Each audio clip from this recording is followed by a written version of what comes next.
Hello students, मैं विजय जाट एक बार फिर एमजीसीआई के डिजिटल लर्निंग प्लेटफॉर्म पर आपका स्वागत करता हूं। दोस्तों, जो हमारी आईएमपी क्वेश्चन सीरीज चल रही है, ठीक है, उसके आज के पार्ट में हम डिस्कस करेंगे फिर कुछ नए टॉपिक्स और कुछ नए क्वेश्चंस के बारे में। ठीक है, अभी तक हमने कुछ चीजें देख ली है टॉपिक वाइज, कुछ बहुत सारे इंपोर्टेंट टॉपिक्स अभी तक हमने देखे हैं और उनके अंदर हमने बहुत सारे क्वेश्चंस भी देखे हैं। ठीक है, अब हम नेक्स्ट आज देख रहे हैं आपेक्षिक घनत्व या रिलेटिव डेंसिटी। बड़ा इंपॉर्टेंट टॉपिक है और इसमें से भी हर साल एक न एक क्वेश्चन एग्जाम में आता ही है। हर साल एक न एक क्वेश्चन इसमें से एग्जाम में आता ही है। इसमें मेनली आपेक्षिक घनत्व में अगर हम बात करें तो एक तो आपेक्षिक घनत्व पूछा जाता है गाय का, एक आपेक्षिक घनत्व पूछा जाता है भैंस का, ठीक है, एक आपेक्षिक घनत्व पूछा जाता है वसा का। ये कुछ इंपॉर्टेंट चीजें इसके अंदर है। ठीक है, साथ में देखें तो इसके अंदर ये पूछा जाता है कि आपेक्षिक घनत्व को हम पता किससे करते हैं। ठीक है, मतलब लेक्टोमीटर के बारे में क्वेश्चन जो है वो एग्जाम में आता रहता है। ठीक है, और ये ऐसा हिट क्वेश्चन है कि ये भी कहीं पर भी आता है, कहीं पर भी, मतलब पीएटी हो, आईसीआर हो, बीएचयू हो, क्लियर, इन एग्जाम्स में तो आता है। बाद में अगर हम बात करें तो आगे जो गवर्नमेंट की एग्जाम्स या नौकरी के लिए जो एग्जाम्स होती है उनके अंदर भी इसके ऊपर क्वेश्चन आता है, तो बड़ी इंपॉर्टेंट चीज है। ठीक है, ध्यान रखिए, क्लियर। तो ये कुछ चीजें हैं इसके बारे में जो कि एग्जाम में पूछी जाती है। अब इनके ऊपर कुछ क्वेश्चन हम देख लेते हैं। सबसे पहला क्वेश्चन है, दूध का आपेक्षिक घनत्व निकालने के लिए प्रयुक्त होता है। तो जैसे हमारी बातचीत हुई है कि इसके लिए हम लेक्टोमीटर का उपयोग करते हैं। ठीक है, थर्मोमीटर आपको पता है ताप के लिए, बैरोमीटर शायद मेरे हिसाब से ताप के लिए है। ठीक है, तो इसका आंसर आएगा लेक्टोमीटर, जिसका उपयोग हम आपेक्षिक घनत्व, ठीक है, या फिर जिसको इंग्लिश में बोले रिलेटिव डेंसिटी, या इसका और भी मैंने नाम आपको बताए हैं। ठीक है, पर और देखें तो मैं स्पेसिफिक ग्रेविटी, इंग्लिश में अगर देखें तो अधिकतर या तो रिलेटिव डेंसिटी या स्पेसिफिक ग्रेविटी के नाम से ही पूछा जाता है। बाकी हिंदी में देखें तो आपेक्षिक घनत्व भी हो सकता है, गुरुत्वीय भार भी हो सकता है, ठीक है, गुरुत्वीय घनत्व भी हो सकता है। ये सारी चीजों के नाम से एग्जाम में पूछा जाता है। ठीक है, चलो नेक्स्ट चलें। भैंस के दूध का आपेक्षिक घनत्व होता है। ठीक है, तो भैंस के दूध का आपेक्षिक घनत्व अगर हम देखें तो ये होता है 1.030 से 1.032। ठीक है, इसके ऊपर भी क्लास में हमारी डिस्कस हो चुकी है। ठीक है, इसमें हमने सीक्वेंस में बताया था कि बकरी, गाय, भैंस, ठीक है, फिर नीचे चलें स्किम्ड मिल्क, फिर उसके बाद में शीप मतलब भेड़, और फिर उसके बाद में कोलेस्ट्रॉल। ठीक है, इसमें इन दोनों के बीच की दीवार एक थी, इन दोनों के बीच की दीवार भी एक ही है, मतलब दोनों, ये और ये दोनों पड़ोसी, ये और ये दोनों पड़ोसी, और दीवार भी घरों की एक ही। ठीक है, बफेलो मिल्क और स्किम्ड मिल्क, भैंस का दूध और सेपरेटर दूध, इन दोनों की अगर बात करें तो इन दोनों के बीच में गली थी, मतलब दोनों की दीवार एक नहीं है, पड़ोसी लेकिन दोनों की दीवार एक नहीं। ठीक, आगे फिर इन दोनों की दीवार एक ही है, इन दोनों की दीवार भी एक ही। ठीक, अब ये कुछ शायद हो सकता है कुछ लोगों को समझ में नहीं आया हो कि ये क्या चीज चल रही है। ठीक है, तो इसका आपेक्षिक घनत्व अगर देखें तो ये था 1.028। इसका आपेक्षिक घनत्व अगर देखें तो दीवार एक है, इसका मतलब 1.028 भी होगा, और साथ में 1.030। तो गाय के दूध का 1.028 से 1.030। ऐसे देखें बफेलो मिल्क, ठीक है, तो इन दोनों की दीवार एक है, मतलब 1.030, ठीक है, से 1.032। ठीक, अब हमने बोला इन दोनों की दीवार एक नहीं है पड़ोसी लेकिन दीवार एक नहीं, इसका मतलब कि अब 1.032 नहीं आएगा। ठीक है, तो दीवार नहीं है, बीच में गली हमने छोड़ दी। 1.034 से 1.036, फिर इन दोनों की दीवार एक है, इसका मतलब 1.036 टू 1.040। फिर इन दोनों की दीवार एक है, मतलब 1.040 से 1.080। ठीक है, तो ये है विभिन्न पशु या विभिन्न पशु के दूध का अपेक्षित घनत्व। ठीक, इसमें अभी हमसे पूछा है भैंस के दूध का, तो 1.030 से लेकर 1.032, गाय के दूध का पूछता तो 1.028 से 1.030। ठीक है, ये बड़ा इंपॉर्टेंट क्वेश्चन है और ये अधिकतर एग्जाम में आता ही रहता है, आता ही है। ठीक है, ये मान के चले वही पिछले 15 सालों में 14 बार जो है इसके ऊपर एग्जाम में क्वेश्चन आ चुका है। ठीक है, नेक्स्ट देखें, इनके ऊपर एक और क्वेश्चन बनता है जिसकी भी हमारी बातचीत हो चुकी है। 1 लीटर का वेट पूछा जाता है या भार, 1 लीटर दूध का भार, और इसके लिए भी हमने आपको बताया था कि कुछ नहीं करना है, जब भार पूछे तो आगे केजी लगा देना है, आगे हमको केजी लगा देना है बस। ठीक है, अगर हमने केजी लगा दिया तो ये हो गया 1 लीटर का भार।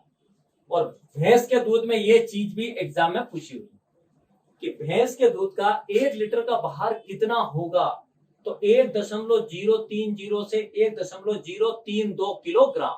अगर इसको ग्राम में मैं कन्वर्ट करूं तो 1000 से गुणा करना पड़ेगा, और जब 1000 से गुणा करेंगे तो ये आ जाएगा 1030 से 1032 ग्राम। ये हो गया 1 लीटर भैंस के दूध का भार या वेट। ठीक है, तो ये क्वेश्चन भी एग्जाम में पूछे जाते हैं। क्लियर, चलो आगे चलें। पीएच, सेकंड इंपोर्टेंट टॉपिक है पीएच। ठीक है, अब पीएच में अगर देखें तो क्वेश्चन हम देख लेते हैं। दूध का पीएच मान होता है पीएच वैल्यू ऑफ मिल्क। ठीक है, तो पीएच हमको पता है दूध का, या दूध की बात देखें तो दूध हमको पता है कि एसिडिक होता है, मतलब अम्लीय होता है। और अगर अम्लीय कोई चीज है तो फिर उसका पीएच 7 से कम होगा। अगर कोई चीज अम्लीय है तो पीएच 7 से कम, मतलब दूध का पीएच 7 से कम आएगा। अब इसमें देखते हैं, इसमें तो बहुत अच्छा काम हुआ कि इसमें एक ही पीएच ऐसा है जो 7 से कम है, बाकी सारे के सारे 7 से ज्यादा है 7। तो इस कंडीशन में अगर देखें तो आंसर क्या आएगा 6.5 to 6.8। ठीक है, तो दूध का अगर औसत हम देखें, औसत पीएच, तो वो होता है 6.5 to 6.7, 6.5 to 6.7। इसमें भी अगर गाय का दूध है तो फिर इससे थोड़ा कम हो जाता है 6.4 to 6.6। ठीक है, और अगर मान लो बफेलो मिल्क है तो इसका थोड़ा सा ज्यादा हो जाता है 6.7 to 6.8।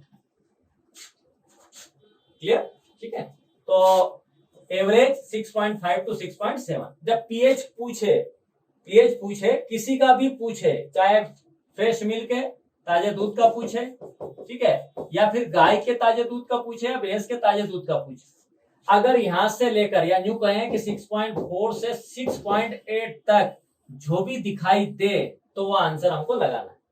मान लो दूध का पूछा है सिंपल, जैसे यहाँ पे दूध का पूछा है। ठीक है, अब ये रेंज दिखाई दे रही यहाँ तक की, पर यहाँ तक तो हमने पढ़ा नहीं, हमने बोला यहाँ तक है, पर इस कंडीशन में आंसर देना है। ठीक है, तो दूध का पूछे ये ना दिखाई दे तो ये लगा दे, ये ना दिखाई दे तो ये लगा दे। जैसे गाय के दूध का पूछे तो ये दिखाई दे तो सबसे पहले इसी को लगाना है, ये ना हो तो ये ना हो तो ये। जैसे भैंस का दूध है, ये हो तो अच्छी बात है, नहीं हो तो ये लगा सकते, ये नहीं है तो ये लगा सकते। मतलब आंसर देना ही है 3 अगर दिखाई दे रहे हैं तो। ठीक, और बड़ा इंपॉर्टेंट चीज है ये। ठीक है, ये भी 99% है, पिछले 15 सालों में 14 बार इसके ऊपर क्वेश्चन आता ही है। ठीक है, फिर नेक्स्ट हिमांग फ्रीजिंग पॉइंट, ये भी पिछले कुछ सालों से बड़ी इंपॉर्टेंट चीज हो गई। ठीक है, इसके ऊपर भी क्वेश्चन एग्जाम में आ रहा है।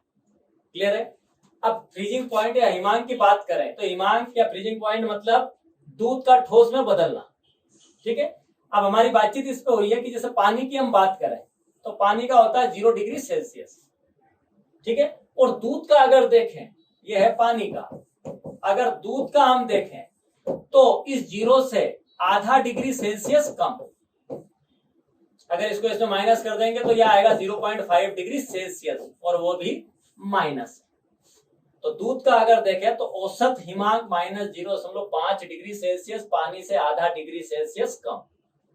क्लियर, और इसमें भी और थोड़ा देखें इसमें तो -0.55 डिग्री सेल्सियस औसत दूध का हिमांक या फ्रीजिंग पॉइंट। ठीक, इसमें भी अलग अलग भी देखा हमने। गाय के दूध का -0.547 डिग्री सेल्सियस और भैंस के दूध का -0.549 डिग्री सेल्सियस।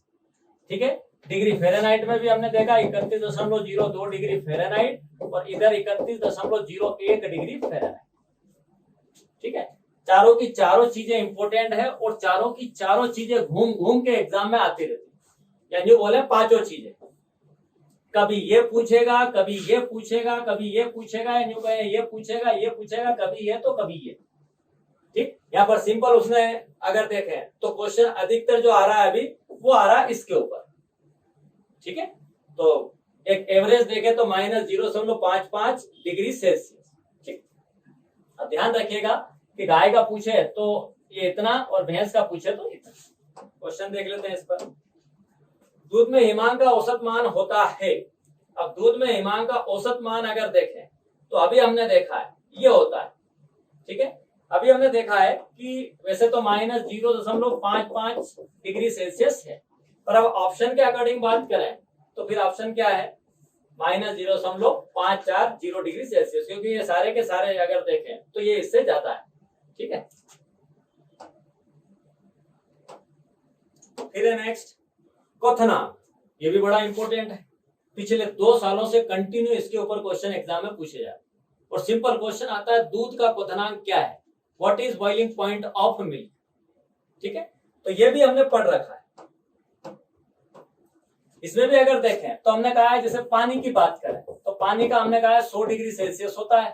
ठीक है, और दूध की अगर बात करें तो पानी से आधा डिग्री सेल्सियस ज्यादा, पानी से आधा डिग्री सेल्सियस ज्यादा मतलब दूध का अगर देखें तो 100.5 डिग्री सेल्सियस।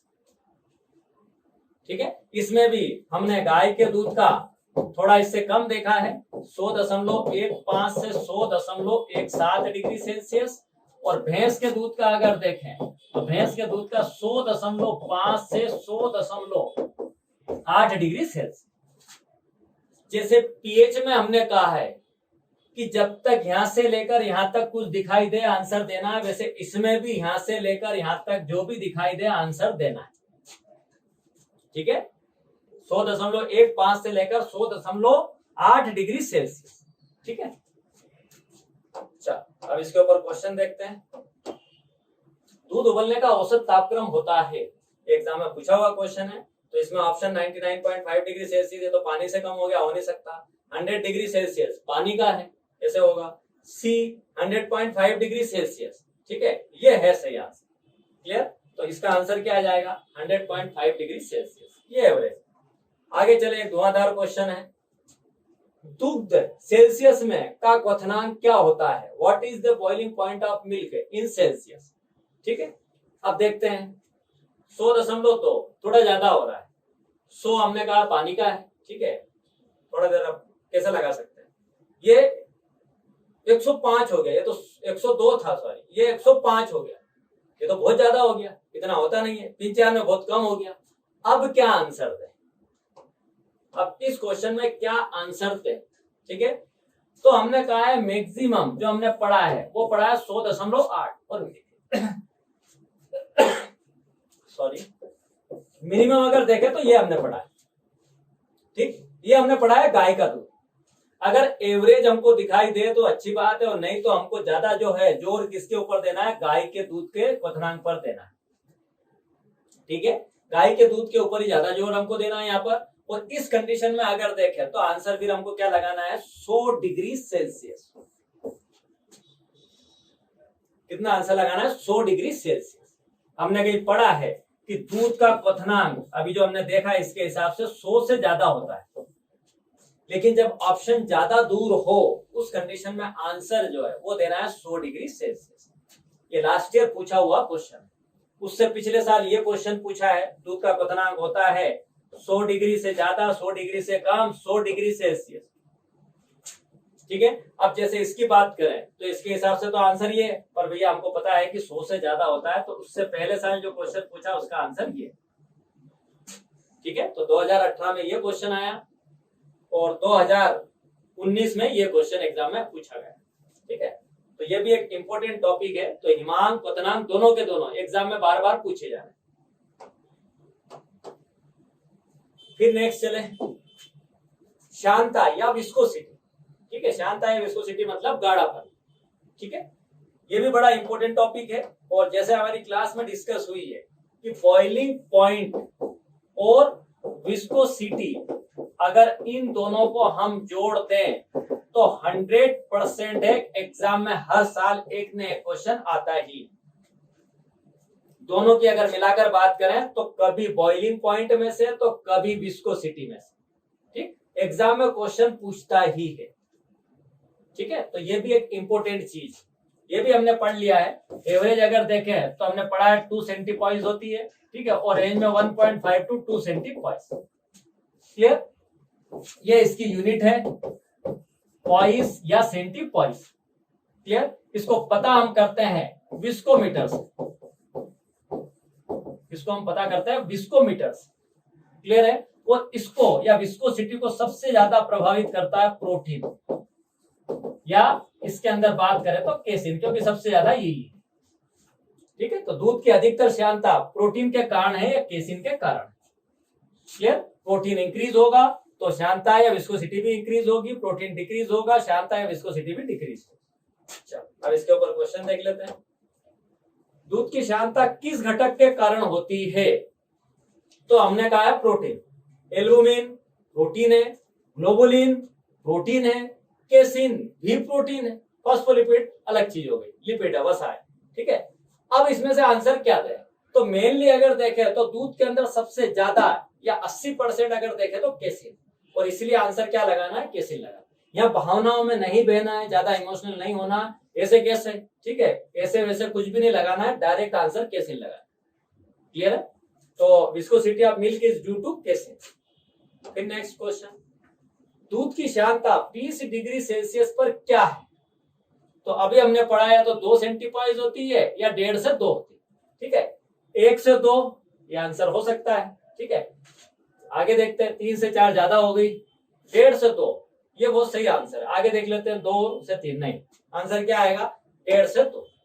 ठीक है, अब 1 से 2 क्यों नहीं आया? तो भैया ये अगर देखें तो ये श्यानता पानी की होती है 1 सेंटीपॉइस।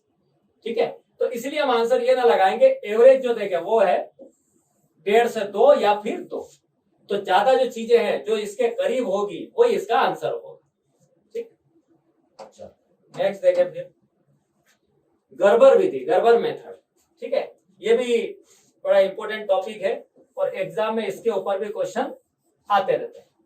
कंटिन्यूअस तो नहीं है, पर हाँ ये मान के चले अल्टरनेट चलता रहता है कि एक साल नहीं आया, एक साल आ जाता है, एक साल नहीं आया, फिर 2 साल कंटिन्यू आ जाता, हो सकता है 2 साल नहीं आए, पर आते रहता है क्वेश्चन। ठीक है, अब इसके ऊपर क्वेश्चन में देखें,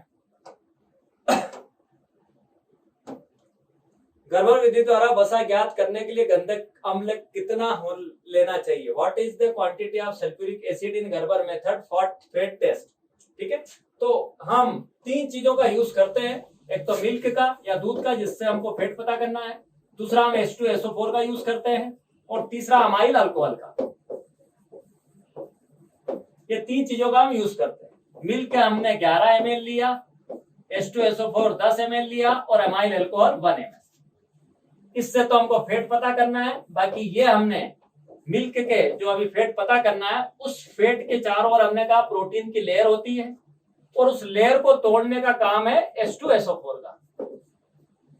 तोड़ने के बाद में ये फेट ग्लोबुल से बाहर आ जाएगी, उनको इकट्ठा करने का काम है अमाइल अल्कोहल। ठीक है, तो इसके अंदर हमने H2SO4 लिया 10 ml, तो आंसर ये आएगा। और हमने 2 रसायनों का उपयोग किया है, H2SO4 और अमाइल अल्कोहल। तो मान लो क्वेश्चन आपसे पूछा जाए कि गर्बर विधि में किस रसायन का उपयोग किया जाता है, तो H2SO4 और अमाइल अल्कोहल का।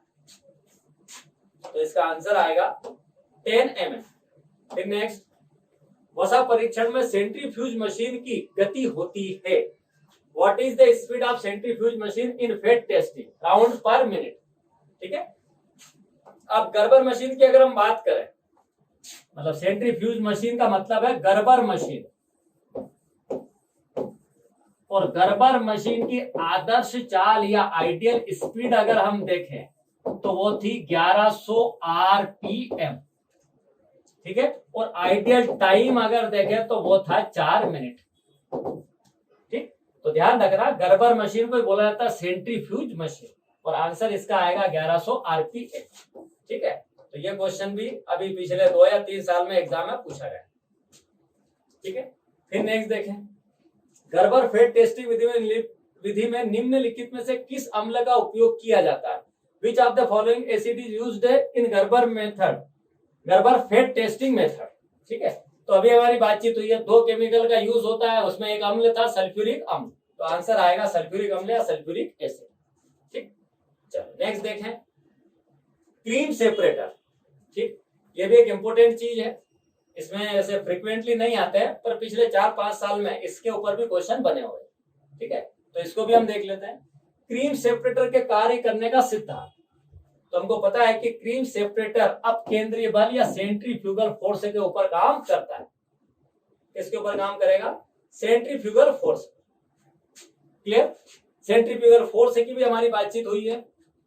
हमने कहा है कि जब कोई चीज केंद्र या सेंटर के चारों ओर चक्कर लगाती है तो उसके हेवी पार्टिकल्स, भारी कण परिधि की ओर चले जाते हैं या केंद्र से दूर चले जाते हैं। ठीक है, सारे के सारे भारी कण केंद्र से दूर, और जो हल्के कण है या लाइट पार्टिकल है वो सारे के सारे इकट्ठा हो जाते हैं केंद्र के चारों ओर। ये सारे के सारे है लाइट। ठीक है, अब दूध में लाइट की अगर बात करें तो वो है वसा या फैट, तो वो सारी की सारी सेंटर पर इकट्ठी हो गई। ठीक है, यहां से इसको अलग कर लेंगे, वही क्रीम होगी, और यही है अब केंद्रीय बल या सेंट्रीफ्यूगल फोर्स। क्रीम के वसा प्रतिशत को प्रभावित करने वाला कारक है। ठीक है, पहला ऑप्शन है the factor which influence fat percentage of cream is, तो पहला ऑप्शन है क्रीम स्क्रू का स्थान, position of cream screw. Second है कटोरे की गति, स्पीड ऑफ बाउल, बाउल या कटोरा। ठीक है, दूध अंदर जाने की दर, rate of inflow of milk, या हमने इसको बोला है स्पीड ऑफ मिल्क, दूध की गति। ठीक है, और उपरोक्त सभी। तो ये तीनों ही चीजें हमने देखी है। इसमें अगर हम देखें तो हमने कहा है पोजीशन सही होना चाहिए, क्योंकि इससे मिल्क में क्रीम में फैट कंट्रोल होता है, तो इसकी पोजीशन सही होना मतलब जितना परसेंट फैट चाहिए उस हिसाब से इस क्रीम स्क्रू को हमको कसना चाहिए। सेकंड, स्पीड ऑफ बाउल, हमने को बोला है कि क्रीम सेपरेटर की स्पीड जो है वो कितनी होना चाहिए, तो वो है 1100 आरपीएम। अब थोड़ी देर पहले ये भी हमने देखा है। ठीक है, गर्बर मशीन की भी इतनी थी, तो गर्बर मशीन की भी इतनी है और इसकी भी इतनी, तो इसकी स्पीड इतनी होना चाहिए। Third, rate of inflow of milk, मतलब बाउल में मिल्क जाने की गति या स्पीड। ठीक है, तो हमने बोला है कि वो होना चाहिए यूनिफॉर्म, एक जैसी स्पीड से दूध जाना चाहिए। ठीक है, तो ये तीनों चीजें हमने देखा है, और ये तीनों चीजें अगर सही नहीं रही तो क्रीम या फैट अफेक्ट होगी, तो इसलिए इसका आंसर आएगा ऑल ऑफ दिस। ठीक है, चलो नेक्स्ट। ठीक है, तो ये है आज के लिए।